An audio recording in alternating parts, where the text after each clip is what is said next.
નમસ્કાર મિત્રો, મારી ચેનલમાં તમારું સ્વાગત છે। મિત્રો, ફિલ્મ ઇન્ડસ્ટ્રીમાંથી એક દુઃખદ સમાચાર સામે આવ્યા છે। સીબીએફસીના પૂર્વ ચેરમેન અને પ્રોડ્યુસર પ્રહલાદ નિહાલણીનું નિધન થઈ ગયું છે। તેઓ છેલ્લા ઘણા સમયથી બીમાર હતા અને લીવરની સમસ્યાથી પીડાઈ રહ્યા હતા। પ્રહલાદ નિહાલણીના નિધનના સમાચારથી ફિલ્મ ઇન્ડસ્ટ્રીમાં શોકની લહેર દોડી ગઈ છે।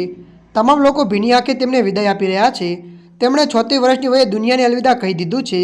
પ્રહલાદ નિહાલણીનું નિધન ફિલ્મ ઇન્ડસ્ટ્રી માટે એક મોટી ખોટ છે। સોશિયલ મીડિયા ફેન્સ અને બોલિવૂડ સેલિબ્રિટી તેમને શ્રદ્ધાંજલિ આપી રહ્યા છે। અચાનક આવેલા તેમના નિધનના સમાચારથી દરેક વ્યક્તિ સ્તબ્ધ છે। ફેન્સ તેમની આત્માની શાંતિ માટે પ્રાર્થના કરી રહ્યા છે। પ્રહલાદ નિહાલની આંખે રંગીલા રાજા, અંદાઝ, તલાશ અને જુલી 2 જેવી ફિલ્મો પ્રોડ્યુસર કરી હતી। મળતી માહિતી અનુસાર આપણે વધુ જણાવી દઈએ કે પ્રહલાદ નિહાલણી 2015થી 2017 દરમિયાન સેન્સર બોર્ડના ચેરપર્સન રહ્યા હતા। તેમના કાર્યકાળ દરમિયાન ઘણી ફિલ્મોની સેન્સ રેસિપી અને ફિલ્મ સર્ટિફિકેશનને લઈને વિવાદ થયા હતા। પ્રહલાદના નિર્ણયથી ફિલ્મ ઇન્ડસ્ટ્રીમાં એક મોટી ચર્ચા છેડી હતી અને પ્રોડ્યુસર તરીકે પ્રહલાદજીને ઘણી કોમર્શિયલ હિન્દી ફિલ્મોમાં બનાવી હતી। ત્યારે મિત્રો, હાલ માટે આટલું। મળીશું નવી અપડેટ સાથે। જો તમને અમારા વિડીયો પસંદ આવે, લાઇક, શેર અને સબસ્ક્રાઈબ કરી નાખજો।